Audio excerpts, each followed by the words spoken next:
हाय, hello, नमस्कार मंडळी. मी Sam कोळे Sam सफरना vlog YouTube चॅनलमध्ये तुमचं पुन्हा एकदा नव्या एपिसोडमध्ये स्वागत करतो. कशात मंडळी, बऱ्यात ना? सो मी आलो आहे माझ्या गावी कोकण नगरीमध्ये येणे गावात. सो आपले व्लॉग हे आता कोकणातील पाहायला मिळतील. सो आमच्या नाटकाचा प्रयोग होता, त्या दरम्यान आमची संपूर्ण टीम आली होती. त्याचा एपिसोडही तुम्हाला पाहायला मिळेल.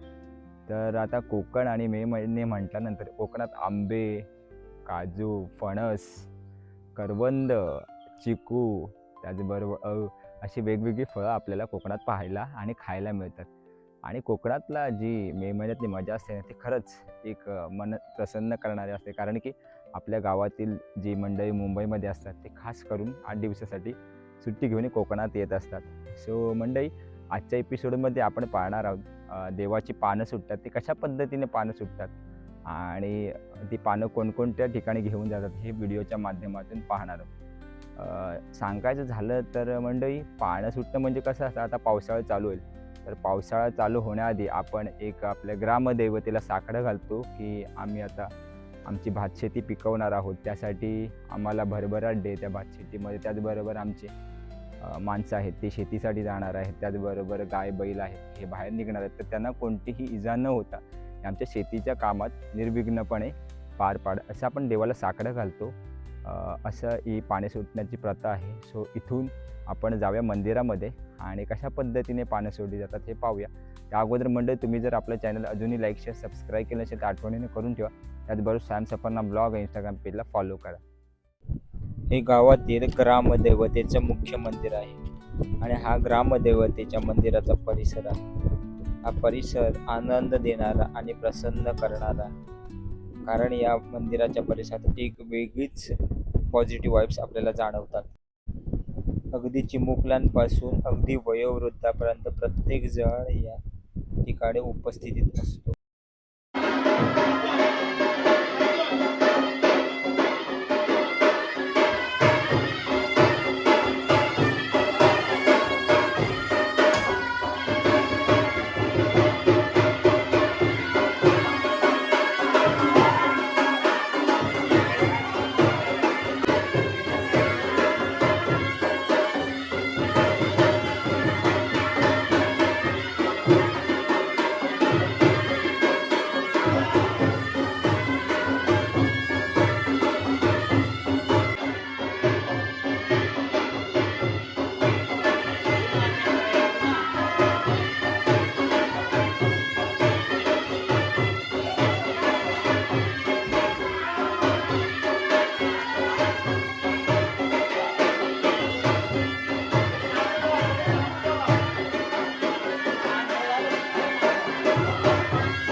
ही पानं प्रामुख्याने 2 ठिकाणी गावच्या वेशीवर सोडली जातात. एक म्हणजे गांगेऱ्यावर आणि दुसरं ठिकाण म्हणजे बोरीचा तारा. या ठिकाणी ही पानं सोडली जातात.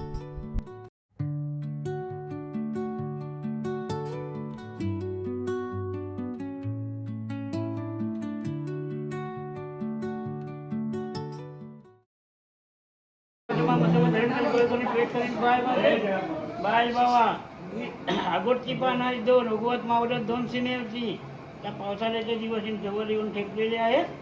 त्यांचे संसारी लोक अजून आहेत थोडे बसकोन, पण त्यांचाही सगळा काम का धंदा हातपाय सांभाळून बैल भांडा नांगरी डोंगरी सगळ्यांचा व्यवस्थित चालून दे. नाही आगोटची पानं तुझ्या मानाची मान्य करून घे, सर्व गोष्टी सांभाळ कर. चला उतरा, येत आहे. ही 2 पानं ग्रामदेवतेच्या गाभाऱ्यात गोल फिरवली जातात. त्यानंतर ही पानं गावात नेली जातात आणि गावातून मग तिट्यावर आणि तिट्यावरून मग वेगवेगळ्या दिशांना ही पानं फिरवली जातात आणि तिथून वेगवेगळी माणसं वेगवेगळ्या दिशेला निघून पानं सोडण्यासाठी जातात. असा एकंदर हा पानं सोडण्याचा पद्धत आहे.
जेवढं आतमध्ये जाईल तेवढं जाऊ दे आतमध्ये एकदम.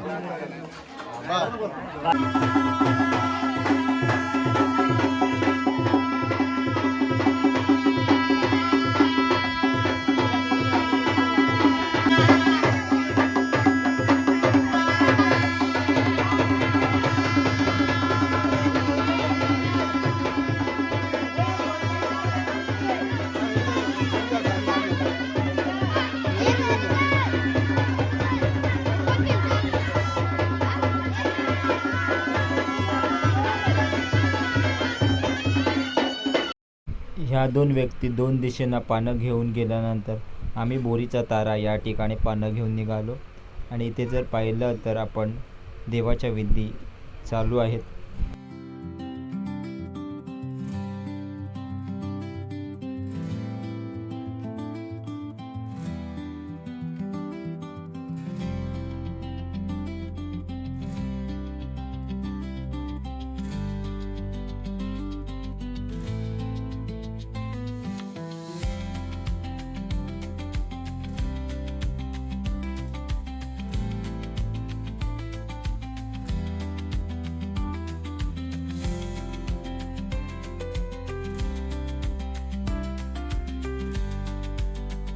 मंडळी आपण आता बोरीच्या तारा या ठिकाणी चाललेलो आहोत. आपल्या देवाची पानं घेऊन भरताना आहेत, त्याच्यानंतर काकी आहेत, मिलिंद मावशी, सगळे गावातील मंडळी. आता आपण बोरीच्या तारा घेऊन चालतो.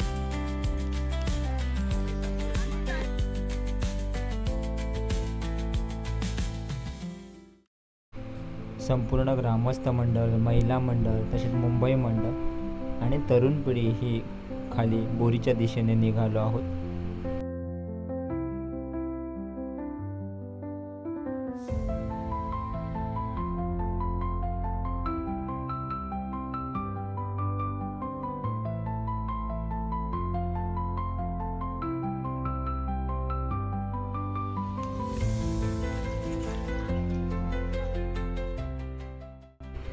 जवळजवळ 20 ते 25 मिनटं चालत आपण पार करून बोरीचा तारा या ठिकाणी आपण पोचलेलो आहोत. आता इथून पानं सोडण्याची जी विधी आहे ही सुरू झालेली आहे. ह्या सगळ्या विधी चालू असताना मला एक गोष्ट दिसली, ती म्हणजे पावसाळ्यात या नदीला मोठ्या प्रचंड प्रमाणात पाणी असतं, परंतु इथे जर बघितलं तर गेल्या 1-2 वर्षाचे झेंडे अजूनही तसेच आहेत. म्हणजे या गोष्टीवरून आपल्याला कळतं की दैवी शक्ती काय असेल. याचं एक ज्वलंत उदाहरण आपल्याला इथे पाहायला मिळतं. आपण सगळ्यांनी निरीक्षण केलं तर आपण पाहू शकतो इथे झेंडे अजूनही तसेच दिसत आहे. आणि यावर्षीचा झेंडाही आपण इकडे लावतोय, ते पाहूया पुढच्या वर्षी पाहता येतं आहे का.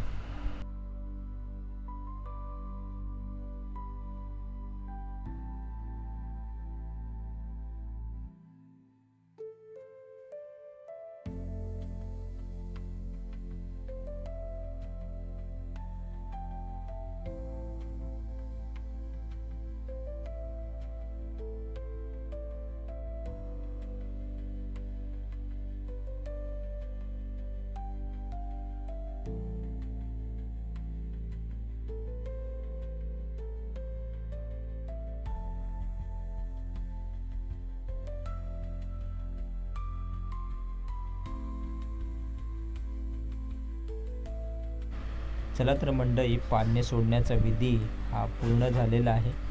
चला तर आपण पुन्हा एकदा भेटू नव्या एपिसोडमध्ये. तोपर्यंत tata, bye bye, take care.